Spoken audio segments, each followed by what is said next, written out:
O Evangelho de Maria, a mulher que venceu o mal. Padre Gabriel Amorte, voz Bruno Correia. 11º dia. A fé dos pequenos. Deus prefere decididamente os pequenos, os pobres, as pessoas que, segundo os critérios humanos, não importam. Era justo, portanto, que o primeiro anúncio do nascimento do Messias ocorresse em meio ao povo hebreu. E esse é um dos principais significados de todo o episódio. Porém, depois nos são reveladas as preferências de Deus na escolha dos primogênitos. Na época, apesar da importância do pastoreio na economia de Israel, os pastores não tinham boa fama. Basta lembrar que não podiam ser eleitos juízes nem dar testemunho nos tribunais. Nas palavras de hoje, podemos dizer que não tinham direitos civis e justamente a eles, Deus faz a revelação angélica com as seguintes palavras. O anjo disse-lhes: Não temais, eis que vos anuncio uma boa nova, que será alegria para todo o povo. Hoje vos nasceu na cidade de Davi um Salvador, que é o Cristo Senhor. Isto vos servirá de sinal. Achareis um recém-nascido, envolto em faixas e posto numa manjedoura. Lucas 2, de 10 a 12. Isaías já havia profetizado, entre os sinais messiânicos, que o Evangelho seria anunciado aos pobres. Aqui temos a sua primeira realização, e os pobres estão sempre dispostos a crer e a mover-se. O sinal de reconhecimento é bastante significativo. Não é genérico, como nos poderia parecer. Além de indicar a pobreza humana daquele menino, orienta os passos para encontrá-lo. Até mesmo nas famílias mais pobres, quando a mãe esperava um filho, preparava-se um cesto, um berço para colocá-lo. E o fato de que o menino tivesse sido colocado em uma manjedoura queria dizer não só que era uma criança pobre, mas também que estava entre as pessoas em trânsito. Chegando a Belém, não seria difícil informar-se se havia uma mulher que estava perto de dar à luz e obter indicações sobre o seu paradeiro. Os pastores veem e creem. Veem um pequenino chorando e creem que é o Messias prometido. Felizes por estarem ali, são os primeiros que se convertem em pregadores de Cristo, anunciando a boa nova de que o Salvador nasceu. Falam com simplicidade do que ouviram dos anjos e do que viram, sem temor ao pudor humano. Não se incomodam se acreditarão neles ou se farão troça. Basta lhes dar o testemunho dos fatos. Foi graças a eles que conhecemos o maravilhoso canto. Glória a Deus no mais alto dos céus e na terra paz aos homens, objetos da benevolência divina. Lucas 2,14. Esse canto será sempre repetido em nossa liturgia e os pastores jamais serão esquecidos nas representações do presépio. As palavras angélicas parecem quase programáticas.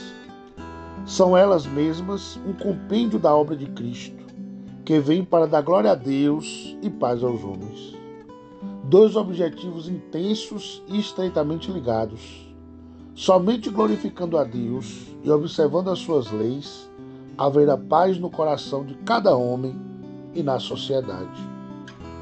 Quando os homens reconhecerem a Deus como Pai, perceberão que são irmãos e viverão como tais.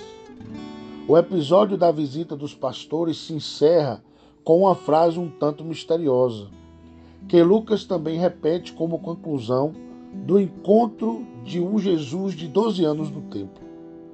Parece querer nos dizer que o coração de Maria é o cofre que conserva aquelas lembranças. Maria conservava todas essas palavras, meditando-as no seu coração. Lucas 2,19. Esse versículo nos comunica uma meditação sapiencial que Maria faz dos diversos episódios da vida de seu filho. Parece, no entanto, que o evangelista quis nos revelar a fonte de suas informações. Não nos esqueçamos de que Lucas, no início do seu evangelho, afirma que escreve os acontecimentos como nos transmitiram aqueles que foram desde o princípio testemunhas oculares. Lucas 1:2. E insiste em relação a isso, acrescentando que resolveu escrever depois de haver diligentemente investigado tudo desde o princípio. Lucas 1:3. Queremos reforçar esses passos, pois é muito importante conhecer a fonte das informações de São Lucas, não somente em relação ao episódio dos pastores, mas a respeito de toda a parte de seu livro, conhecida como o Evangelho da Infância, ou seja, em relação ao que acabamos de dizer. A lembrança das testemunhas oculares, Lucas não se contentou com os testemunhos indiretos, e da investigação desde as origens, confirma o que dizem os padres da igreja e exegetas, que afirmam que a fonte de informações de Lucas foi a própria Virgem. Resumo as palavras de Aristides Serra, um biblista contemporâneo, professor da Pontifícia Universidade Marianum, que afirma: primeiro, dentro da primeira comunidade apostólica, Maria era a única testemunha ocular da encarnação e dos anos da vida privada de Jesus, enquanto eram muitas as testemunhas de sua vida pública.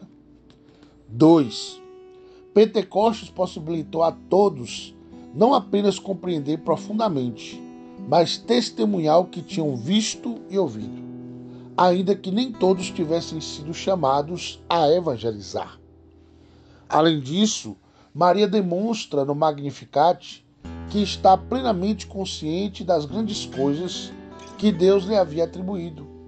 Incumbia-lhe, por exemplo, o dever, tão mencionado pelo Antigo Testamento, de transmitir de geração em geração as grandes obras de Deus. 3. Com essas premissas, não parece possível imaginar que a Virgem permanecesse calada, voltada a si mesma, protetora dos mistérios divinos de que havia sido protagonista. É claro supor, por outro lado, que derrama sobre a Igreja os tesouros que guardava o seu coração e que não lhe pertenciam.